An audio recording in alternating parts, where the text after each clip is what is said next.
Welcome back to All This Math. This is Professor Parker, and today we're doing some work with compound inequalities. Now, what makes this a compound inequality? Well, what makes it a compound inequality is that you have multiple inequalities, right? And we're going to find the solution to each of the inequalities, and then we're going to graph it on a number line. All right? We're not going to graph it on the x and y coordinate axis because we only have one variable, b. One variable, b. All right? So this is a compound inequality. You got one inequality and another inequality. Now, what makes it an inequality, though? What makes it an inequality is the fact that these two expressions on each side of this symbol, this is not an equal sign, basically. Basically, this is not an equal sign. This is an inequality sign. This means less than or equal to, if we read it from left to right. This means less than or equal to, if we read this from left to right. So these are two separate inequalities that we have to solve. Now, we basically solve them very similar to the way that we, if not almost exactly the way that we solve an equation, right? Our end goal is to isolate the variable by itself. So our end goal is to isolate b by itself on the left-hand side of this inequality symbol. So I want b to be by itself. Right now, b is not by itself because of that negative 10 and that positive 3. So that negative 10 and that positive 3, they got to go. We're going to have to get rid of them. If you look at the other inequality, we want to isolate b in this inequality as well. So this negative 10 and this positive 3 also got to go, right? But let's start with this one right here. So if I want to isolate b by itself, the first thing I want to do is I want to get rid of this positive 3. So we ask ourselves, what is 3 doing right now? 3 is being added. So then we say, well, 3 is involved in addition right now. What's the opposite of addition? The opposite of addition is subtraction. So that means we're going to subtract 3 on each side of the inequality. Each side. What we do to the left, we also do to the right. So I'm going to subtract 3 right here, and I'm also going to subtract 3 right here. All right, so that's 3 minus 3, and that equals 0. So we just got rid of that 3, right? Over here, negative 37 minus 3. Now, we have to be very careful and very clear on how to add and subtract positive and negative numbers. If we're subtracting and we're doing negative 37 minus 3, we're basically starting at negative 37 and we're moving 3 spaces to the left on the number line. 3 spaces to the left. So we're going negative 38, negative 39, negative 40, right? Negative 37 minus 3 is negative 40. It's not negative 34 like some people might mistakenly say. So that's going to be negative 40. Then this negative 10b, we bring that down. This inequality sign, we bring that down. So now we got negative 10b is less than negative 40.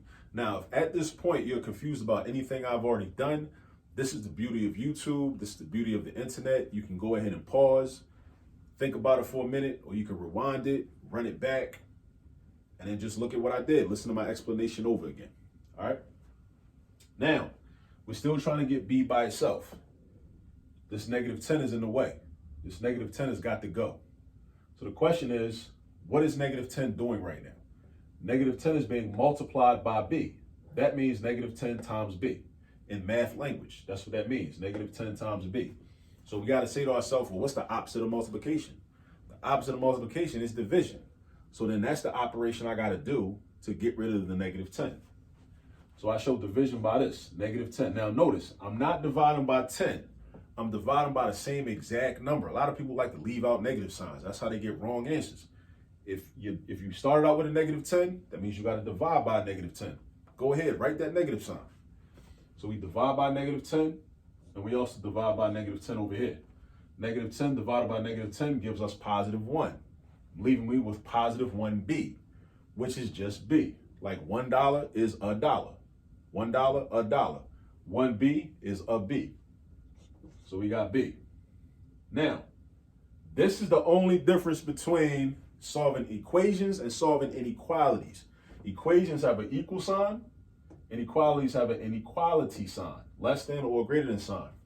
Whenever I divide or multiply by a negative number in an inequality, I got to flip the inequality sign to the opposite direction. So this was less than or equal to. Now I got to flip it to greater than or equal to. Why did I do that? Because I divided or multiplied, in this case I divided, by negative numbers. So whenever we divide by a negative, we're going to flip the inequality sign. Negative 40 divided by negative 10 is not negative 4, it's positive 4. So my solution for this inequality is b is greater than or equal to 4. So that means 4 is a solution, and every number bigger than 4 is a solution, like 5, 5.8, 6.2, 7.5.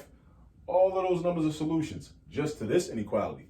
But when it becomes a compound inequality, we're looking for the solution set that satisfies both of these at the same time. Both at the same time.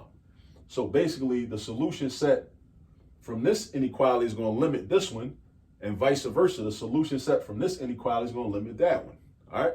And I'm going to make that all make more sense when we get to the graph part. Now we get over here, we got to solve for b over here in this inequality. So again, I want b all alone by itself on this left-hand side. I want b all alone by itself. So I got to get rid of this negative 10 and this positive 3. And in that order. So this is minus 10. So the opposite of subtracting 10 is adding 10. So I add 10 on the left. I add 10 on the right. Boom, boom. 3b less than or equal to negative 25 plus 10.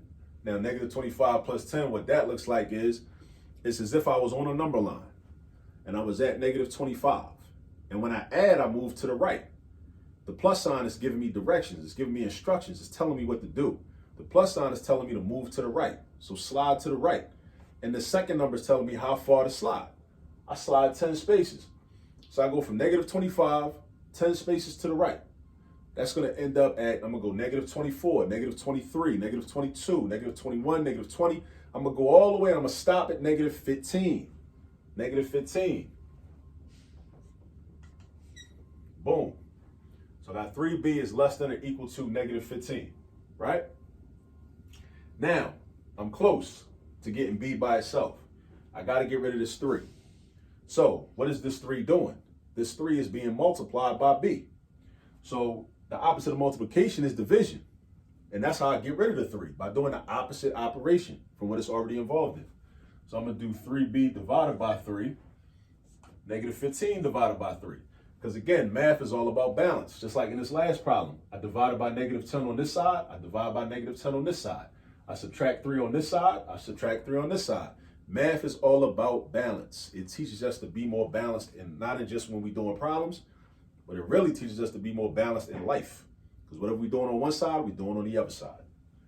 So 3b divided by 3 is going to be 1b, which is the same thing as b. Less than or equal to negative 5.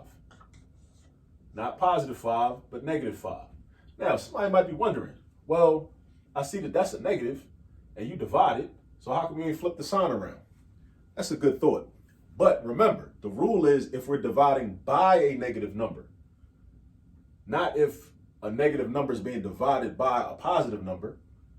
We divide it by positive 3. Even though this negative 15 is negative, we're dividing by a positive 3 on both sides. And remember, when we divide positives and negatives, or negatives and positives, we end up with a negative quotient.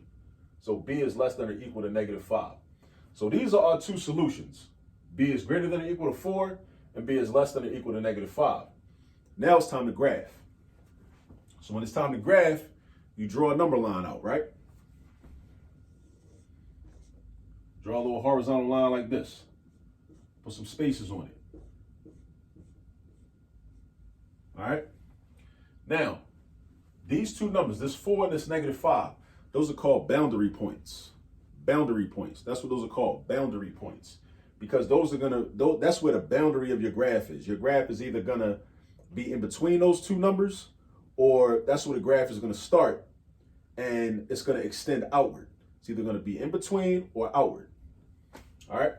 So what I'm going to do is I'm going to draw this negative 5. So I'm going to say, let's say the negative 5 is over here, like that. And I'm going to do negative 4, negative 3, negative 2, negative 1, 0. I'm going to label the 0. And then I'm going to go to 1 to 2 to 3 to 4. Because 0 is real important, because 0 kind of gives you an orientation, you know. And that's the boundary between the negative numbers and the positive numbers too. So 0 is important to plot. You can plot the other numbers in there if you want to, but you don't really need to. It's really all about the boundary points. The boundary points are the most important part. So that's why I just plotted this 4 and I plotted this -5. So let's start with this. B is greater than or equal to 4. Now, I got to draw a circle above 4. But the question is, when I draw that circle, should I leave it empty or should I shade it in? That's the question. Now I'm going to shade it in because B is also equal to 4. B is also equal to 4. If it was just greater than 4, I would leave the circle empty. But because it's also equal to 4, I'm going to shade the drawing in. All right, so I go like this. Shade him in, just like that. And then I say, okay, well, B is also greater than 4.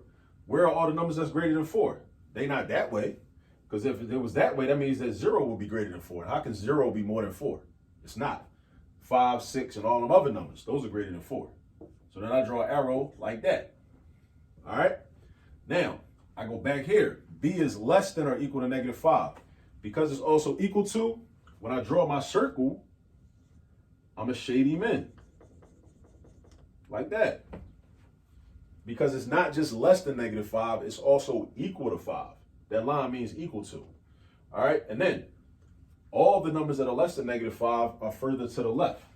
So then I'm gonna draw like this. And that's my graph. So this right here this represents B being greater than or equal to +4. This right here represents B being less than or equal to -5. All right, and this is our graph. So we solve it basically just like an equation, except for when we divide by a negative or multiply by a negative. Whenever we divide or multiply by a negative, like we did right here, let me point that out. That's the only time that solving an inequality is different from solving an equation. That's the only time and the only scenario that is different. Otherwise, it's exactly the same. You know what I mean? So we solve it similar to an equation. We solve both of them, and then we draw the graph. Things you got to think about is, when you draw the circle, should it be open circle, should it be an empty circle or a shaded in circle? You got to think about that. And then think to yourself, well, where should my arrows go? Should my arrows go to the left or should my arrows go to the right? That's just a function of where are those numbers. If we saying B is greater than 4, where are the numbers that are greater than 4? Try to make it simple. I know it's algebra and everything, but don't make it more difficult than what it is. Ask yourself, where are the numbers that's bigger than 4? They to the right. That's where 5, 6, 7, 8, and all them at. If B is less than -5 also, in addition to being equal to, where are all the numbers that's less than -5? They to the left. Remember, numbers get smaller as you go to the left, no matter what. Numbers get bigger as you move to the right. You go to the right, numbers get bigger. Numbers get smaller as you go to the left. All right? And that's about it. Solving compound inequalities. So if you got any more questions on compound inequalities, please rewind the video, watch it again, run it back, watch it again. If you know any people that got some issues with solving compound inequalities or just need some more practice or just need a slightly better explanation, share this video with them. Let them see. Hopefully it'll help them too. You know? Also, if you haven't subscribed to the YouTube channel, please go ahead and subscribe to the YouTube channel. Also turn on the post notifications so you'll be alerted whenever I create and release new content on the YouTube channel. I'm trying to solve the problem of the lack of understanding in mathematics that many of our people have through this YouTube channel. People make YouTube channels for a lot of reasons. Well, my reason is I'm trying to help people understand math. That's what we're doing over here, All This Math. So as I always say, do remember, there's all this math all around you.